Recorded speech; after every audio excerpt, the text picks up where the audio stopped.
C'était la première fois que Jim allait à l'école. Il regardait les autres enfants avec envie. Pendant les cours, il restait collé à la fenêtre, écoutant attentivement. Mais ce jour-là, un nouveau professeur arriva à l'école. Quand il entra dans la classe, son sourire se figea immédiatement. Par temps froid, tous les enfants portaient des pantoufles. Certains n'avaient même pas de chaussettes. Le directeur expliqua que les enfants de la montagne avaient pris l'habitude, et qu'avec l'arrivée du printemps, il ferait moins froid. Cette réponse attrista profondément Julie. Voyant ces pauvres enfants, elle décida de faire quelque chose pour eux. Elle fit asseoir les enfants en rang, et prit leurs mesures de pied avec un mètre ruban. Mais ce jour-là, Jim écoutait derrière la fenêtre. Julie le remarqua.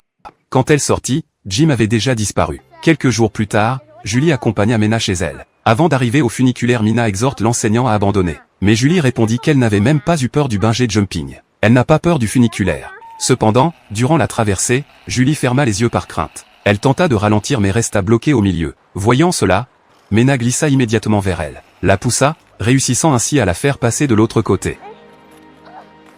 Julie demanda à Mena si elle n'avait pas peur. Mena répondit simplement qu'elle s'y était habituée, dans les mots indifférents de Mina, cachait pourtant une souffrance immense et une impuissance sans fond. Jim, venu accueillir sa sœur après l'école, aperçut Julie et se cacha. Il craignait que Julie le reconnaisse. Voyant que sa sœur ramenait Julie à la maison, il se cacha derrière un rocher. Mais un voisin le trouva et le ramena directement chez lui.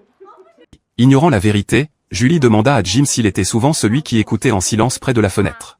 La mère de Jim comprit alors quelque chose. Jim, conscient de sa faute, se cacha derrière le voisin. La mère voulait le punir mais le voisin et la professeure l'en empêchèrent. Le voisin demanda à Jim de reconnaître son erreur. Mais Jim pensait ne rien avoir fait de mal. Il exprima simplement qu'il voulait aller à l'école. Maman est en colère parce qu'elle s'inquiète de l'accident de son fils. 3 ans auparavant, elle avait failli tomber dans le fleuve. Depuis lors, elle n'avait plus osé traverser. Quant à sa fille, c'est son mari qui l'avait emmenée. Maintenant que son mari n'était plus là, elle craint un accident pour son fils sans la compagnie d'un adulte. En fait, elle aime non seulement son fils mais aussi sa fille. Julie lui expliqua que beaucoup de gens dans la société s'inquiétaient pour ses enfants. Puis elle sortit de son sac des bottes de pluie et des chaussettes. Ne connaissant pas l'histoire de Jim, elle n'en avait pas apporté pour lui. En voyant les bottes,